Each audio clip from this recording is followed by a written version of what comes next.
tanda cenderamata yang diberikan dari masyarakat Kecamatan Sukamakmur. Kayak ini memang produk Kecamatan Sukamakmur, yaitu rencong Aceh dan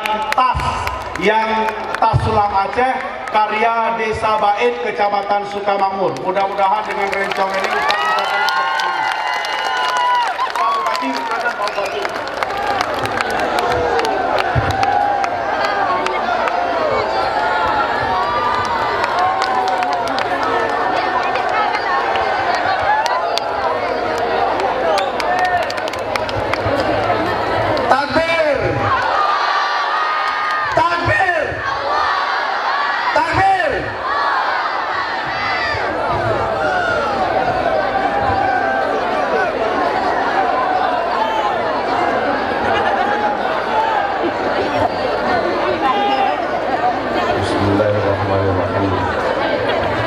Assalamualaikum warahmatullahi wabarakatuh.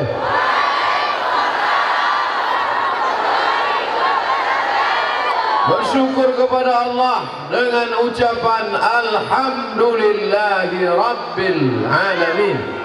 Berselawat kepada Rasulullah dengan mengucapkan Allahumma salli ala Sayyidina Muhammad wa ala ali Sayyidina Muhammad. Saya berangkat ke airport Pekanbaru, Riau tadi sore jam 5. Saya mendengar Bapak Ibu juga datang kemari sholat asar, betul? Jadi kita sama-sama berangkat tadi. Hanya saja takdir berkata lain, pesawat delay. Saya tanya jam berapa berangkatnya, tidak diketahui. Tanyakan pada rumput yang bergoyang. Kita tidak tahu berangkatnya jam berapa. Terakhir saya dapat berita, katanya nanti Ustadz Somad akan menginap di Medan karena pesawat tidak bisa mendarat di Banda Aceh karena airport tutup. Pesawatnya sampai jam 1 dan airport tidak dibuka. Akhirnya saya pasrah saja mau tidur di Medan. Rupanya terakhir dapat kabar Pak Bupati mengatakan buka airport. Akhirnya sampailah semuanya. Disitulah baru saya paham hebatnya kekuasaan. Betul? Ustaz berdoa, ya Allah, selama ini Ustaz berdoa, ya Allah, bukakan pintu rezeki, bukakan pintu rahmat dan barakah. Tapi Bupati tidak berdoa, cukup dengan telunjuk, bukakan airport, terbuka. Apakah umat Islam wajib punya kekuasaan? Malam ini buktinya kalau kita punya kekuasaan, bisa airport bisa kita buka. Kalau airport bisa kita buka, apalagi air hujan. Akan turun rahmat dan barakah ke negeri ini selama negeri ini dipimpin oleh orang yang bertauhid, asyhadu an la ilaha illallah wa asyhadu anna Muhammadan Rasulullah. Sampai saya di Medan, Kuala Namu, Sumatera Utara, turun dari pesawat, turun dari tangga ke bawah, disambut oleh wakil gubernur yang baru, Musa Rejeksa Eramas, yang selama ini diperjuangkan oleh kaum muslimin muslimat. Jam 11 malam masih menanti kedatangan kami. Tak lama lalu kami pun berangkat kemari. Ada yang unik malam ini Bapak Ibu. Saya naik ke atas pesawat, saya lihat pramugarinya pakai jilbab. Masya Allah. Dalam hati saya, hormat juga pramugari ini sama saya. Dia tahu saya mau naik pesawat, dia pakai jilbab. Saya sangka dia pakai jilbab karena saya. Rupanya setelah sampai sini baru tahu ada peraturan semua pramugari yang masuk sini harus pakai jilbab. Lagi-lagi kekuasaan bisa untuk menolong agama Allah. Agama Allah ini kuat. Allah Maha Kuasa, Al-Aziz Maha Kuasa. Allah tidak perlu ditolong. Tapi kalau ada orang menolong agama ini, maka Allah akan tolong dia di padang mahsyar nanti insyaallah. Amin. Semua orang tahu jilbab itu wajib. Semua orang tahu menutup aurat itu wajib. Semua orang tahu bahwa rambut itu kalau dipandang akan membangkitkan syahwat. Syahwat akan mengajak kepada zina mata, zina pikiran, zina otak, zina hati, turun kepada kemaluan. Tapi kenapa orang tidak menutup aurat? Alasan tuntutan kerja, mencari makan. Tapi ketika ada orang yang menolong, kamu pakai jilbabmu, perusahaan manapun yang melarang, kalau sudah Allah mewajibkan, Allah akan memberikan rezeki, Allah akan membukakan pintu barakah. Siapa yang menjamin kami? Saya yang akan menjamin. Dengan segenggam kekuasaan yang dititipkan Allah di tangan, pakai untuk menolong agama Allah. In tansurullah, kalau kau tolong agama Allah, yansurkum, Allah yang akan menolong kamu. Mana buktinya? Allah buat hati umat Muhammad sallallahu alaihi wasallam bisa bertahan di halaman masjid sampai jam 1 malam. Allahu Akbar. Saya ceramah pengajian di masjid biasa, tapi hari ini malam ini ceramahnya luar biasa. Kenapa? Di luar masjid. Ini sedang kamera mengambil gambar, ambil dari atas pakai drone, ambil dari tempat yang tinggi, dari pokok kayu, tunjukkan kepada seluruh dunia. Begini orang Aceh kalau mendengar pengajian. Ini bukan konser musik dangdut, ini bukan show goyang patah-patah, ini bukan ngebor, ini murni menunjukkan hanya kepada Allah Subhanahu wa Ta'ala. Ya Allah, dulu ketika malaikat berkata, "Ataj'alu fiha man yufsidu fiha wa yasfiku dima." Untuk apa kau ciptakan mereka ya Allah? Mereka hanya akan berkelahi, mereka hanya akan menumpahkan darah, mereka hanya akan bertengkar, mereka hanya akan saling membunuh, mereka akan berperang. Tapi apa kata Allah Subhanahu wa Ta'ala? Inni a'lamu ma la ta'lamun. Aku ciptakan mereka, aku lebih tahu apa yang kamu tidak tahu. Hari ini Allah banggakan makhluk-makhluk ini kepada para malaikat. Hai malaikat, inilah dulu makhluk yang akan kuciptakan. Kalian komplain, hari ini mereka saksikan. Mereka dari sejak asar menunggu sampailah jam 1 malam. Yang jadi bingungnya kita, kapan dia makan malam?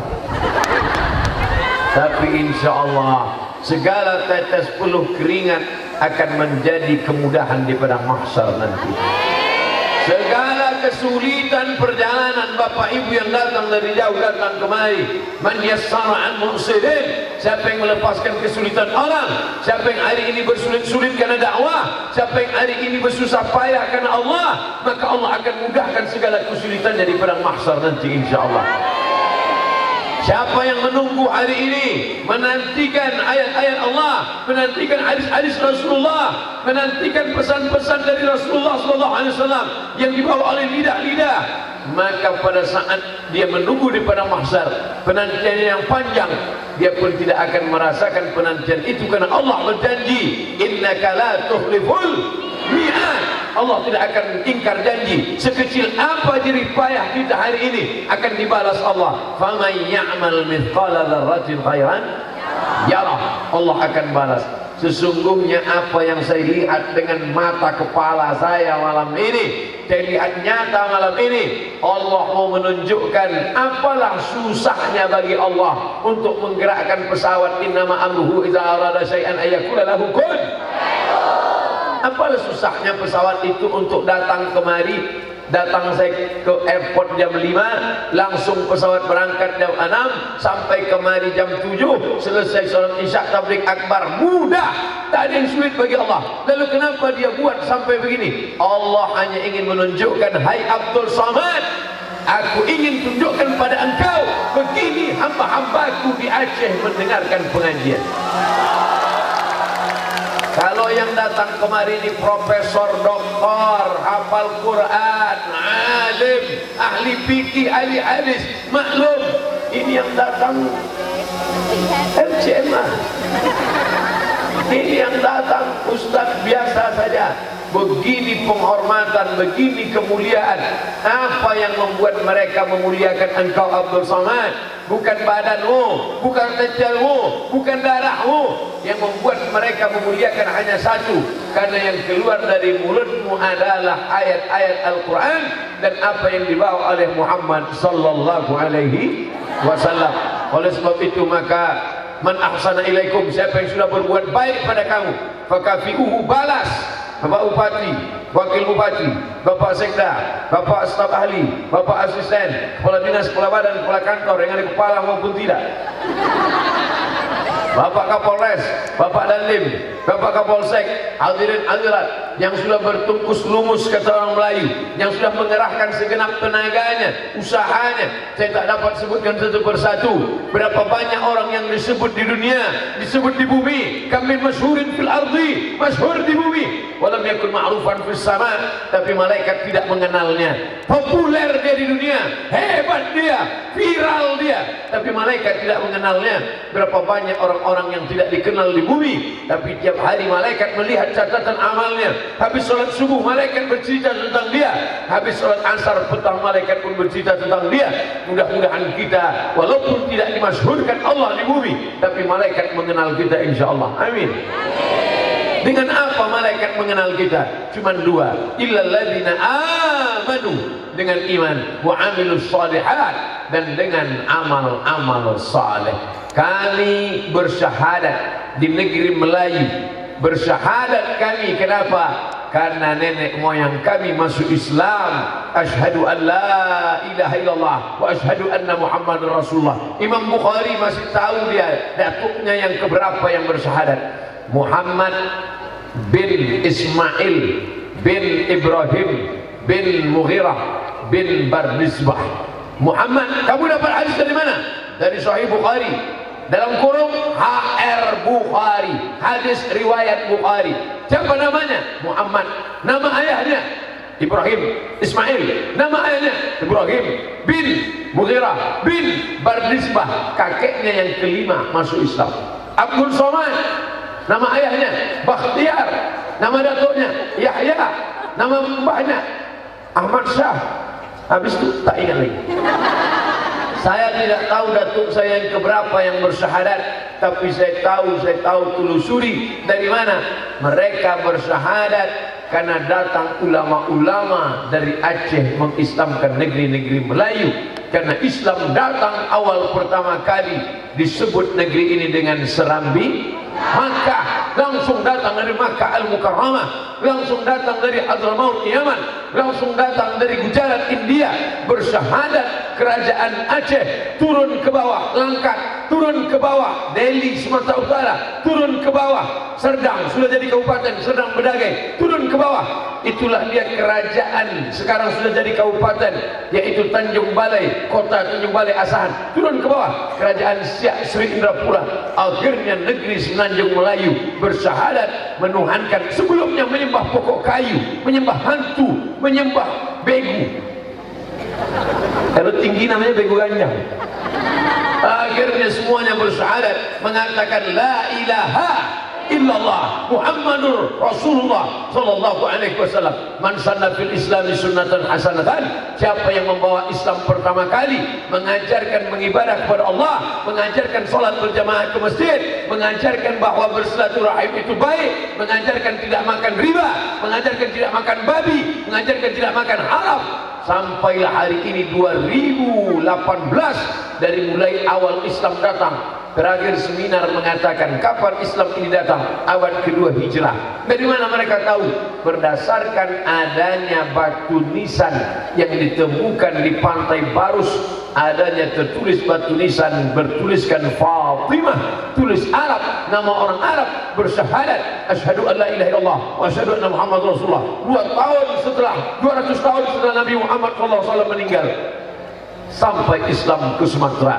Raja Al-Malikut Saleh, raja pertama yang memimpin syahadat, sehingga kalau sudah raja itu Islam, apa kata Abdurrahman Ibn Khaldun, sosiolog muslim, ar-ra'iyah ala dini mulukihim, rakyat akan mengikut raja-rajanya, rakyat akan mengikut penguasanya. Kalau penguasa itu hobi kepada pengajian, kalau penguasanya itu cinta kepada ulama, kalau penguasanya cinta kepada masjid, hai Abdul Somad, teori Ibnu Khaldun masih relevan walaupun sudah abad ke-15 Hijriah, walaupun sudah ke abad 21 Masehi. Kalau pemimpin hobi kepada agama, hobi artinya cinta. Kalau pemimpin cinta pada agama, kalau pemimpin cinta kepada jilbab, kalau pemimpin cinta kepada masjid, kalau pemimpin cinta kepada Islam, maka kau lihat rakyat akan cinta kepada Islam. Allahu Akbar.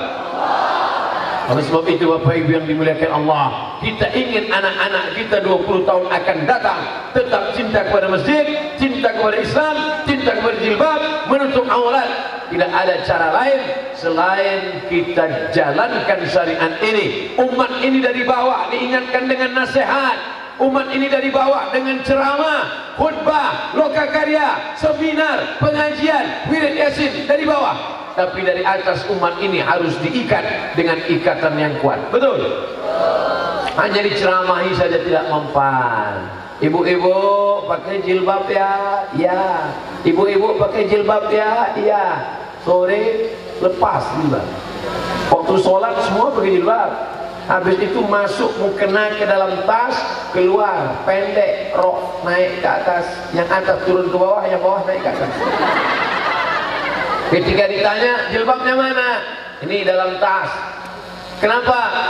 Dia meletakkan Tuhan dalam masjid, lalu dikunjunginya 5 kali sehari. Subuh dia datang, Tuhan tengok nih aku sudah pakai jilbab. Keluar dari masjid aku buka lagi. Tuhan dipenjarakan di dalam tempat, lalu dikunjungi, lalu diperlihatkan. Ketika menyembah Allah pakai jilbab, ketika selesai menyembah Allah, Assalamualaikum warahmatullahi wabarakatuh, Assalamualaikum warahmatullahi wabarakatuh. Buka jilbab, buka mukena, buka rok panjang, masukkan ke dalam tas, masuk kantor. Tuhan yang kau sembah di masjid, itu juga yang kau sembah di kantor. Betul? Tuhan yang kau sembah di musola, itu juga yang mengawasi engkau ketika engkau sedang berada di mall. Tuhan yang kau sembah di dalam surau, itu juga yang mengawasi engkau ketika engkau berada di pasar. Siapa dia? La ta'khudhuhu sinatun wala naum. Kalau dia yang kau sembah di masjid, dia juga yang mengawasi engkau di pasar. Kalau dia yang kau sembah di musholla, dia juga yang mengontrol engkau di kantor. Kenapa perbuatanmu berbeda antara dalam masjid dengan luar masjid? Berarti akidahmu tidak benar, berarti kebenaran dalam hatimu sudah kacau balau. Itulah makanya dikuatkan umat ini dengan sifat 20, akidah Asy'ariyah, wujud, qidam, baqa, mukhalafatul awadis, qiyamuhu bi nafsi, wahdaniyah, qudrat, iradat, ilmun, hayat, sama, basar, kalam. Ini harus ditanamkan ke dalam hati. Ustaz berceramah terus, pakailah jilbab, pakailah jilbab, pakailah jilbab. Tapi kalau umat ini tidak diikat dari atas, maka tidak ada gunanya. Ustaz dari tadi cerita jilbab melulu, kenapa? Ingat pramugari. Alhamdulillah, akhirnya perjalanan selamat. Selama ini perjalanan selamat, mata tak selamat. Ustaz Somad, ini kenalkan kori kita, hafal Quran, juara musabaqah internasional. Ngapal Quran itu bukan senang. Allah senangkan ngapal Quran, tapi orang ngapal Quran itu payah, perlu kerja keras. Betul? Subuh dibaca 1 halaman, dibaca 1 halaman sampai hafal. Habis itu dibaca dalam sholat. Allahu Akbar. Qabliyah subuh, qabliyah zuhur, ba'diyah zuhur, qabliyah asar, qabliyah maghrib, ba'diyah maghrib, qabliyah isya, ba'diyah isya, salat duha, salat tahajud masjid, salat tahajud, salat witir, dibaca dalam salat. Habis itu ditulis di kertas. Begitulah kami dulu menghafal Al-Quran ketika kuliah di Al-Azhar Kairo Mesir. Tingkat 1 2 juz, tingkat 2 2 juz, tingkat 3 3 juz, tingkat 4 2 juz, 4 tahun LC 8 juz. Untuk yang non Arab, untuk yang orang Arab tingkat 1 7 juz setengah, tingkat 2 7 juz setengah, tingkat 3 7 juz setengah, tingkat 4 7 juz setengah, maka 4 tahun 30 juz. Untuk yang Arab 30 juz, untuk yang Arab-Arab cemas 8 juz. Begitulah susahnya Kenapa orang Arab itu 1 tahun 7 juz setengah? Kenapa orang yang bukan Arab 2 juz? Karena dia tahu ini kapasitasnya 230 giga, yang ini 23 giga. Maka ini hafalannya mesti banyak. Mau yang 7 juz setengah setahun atau yang 2 juz setahun, tapi yang jelas hafalannya berat. Menghafal itu berat. Yang lebih berat adalah mempertahankan hafalan. Kasihan para penghafal Quran kita, kasihan anak-anak kita yang sudah pondok tahfiz, Islamic Center, tahfiz Quran. Ketika melihat aurat terbuka, ketika ibu menutup aurat, sesungguhnya ibu, anak gadis, adik-adikku, ketika kalian menutup aurat, sesungguhnya kalian bukan menjaga rambut kalian, bukan menjaga kepala kalian, tapi kalian sedang menjaga kepala laki-laki yang terbuka. Kalian menutup kepala kalian, bukan menjaga kepala kalian dari ketombe, bukan menjaga kepala kalian dari gatal kutu, bukan menjaga kepala kalian dari panas matahari. Ketika kalian menutup kepala kalian, sesungguhnya kalian sedang menjaga kepala yang terbuka ini agar tidak diisi oleh setan. Bisa setan masuk ke kepala. Alladzi waswisu fi sudur. Setan tidak berbisik di telinga, setan tidak berbisik di sini. Kenapa dikatakan dia berbisik? Yuwaswisu fi sudur. Dia berbisik di sudur, di dada. Karena di dalam dada ada jantung yang berdetak. Disitulah setan mulai masuk. Masuknya setan dari tempat gumpalan darah yang bergejolak, berdetak. Rasakan di sebelah kiri. Coba rasakan pelan-pelan. Masih ada detaknya? Kalau masih ada, berarti setan masih berbisik. Kalau ada yang mengatakan sudah tidak berdetak, siapkan kain kapan. Ustadz Somad masih berdetak. Detaknya nampaknya tidak biasa. Kenapa? Dua kali sambung naik pesawat. Apa yang dimuliakan Allah Subhanahu wa taala? As-syaitan, setan yajri majrad dam. Setan mengalir dalam aliran darah. Siapa yang menggetarkan jantung? Jantung berdegup, berdetak. Kalau dia tidak berdetak, berhenti. Darah kalau sudah berhenti membeku. Kalau darah membeku menjadi nanah, nanah membusuk menjadi santapan cacing tanah. Hari ini masih berdetak, masih berdegup. La'uwiyannahum, aku akan goda mereka. La'atiyannahum min baini aydihim, aku akan datang dari depan, wa min khalfihim dari belakang, wa an aymanihim dari kanan, wa an syama'ilihim dari kiri. Aku akan datangi mereka dari depan, aku datangi mereka dari belakang, aku datangi mereka dari kanan, aku datangi mereka dari kiri. Setan akan tetap datang menggoda kita. La'uwiyannahum, aku akan goda terus, aku akan bengkokkan jalanmu yang lurus. Madaman arwahuhum fi ajsadihim, selama ruh bersemayam di dalam jasad mereka. Abdul Somad ruhnya masih bersemayam di dalam. Karena ruh masih bersemayam inilah maka dia dipanggil Al-Mukarram. Kalau ruh sudah keluar berubah menjadi Al-Marhum. Al-Marhum Abdul Somad.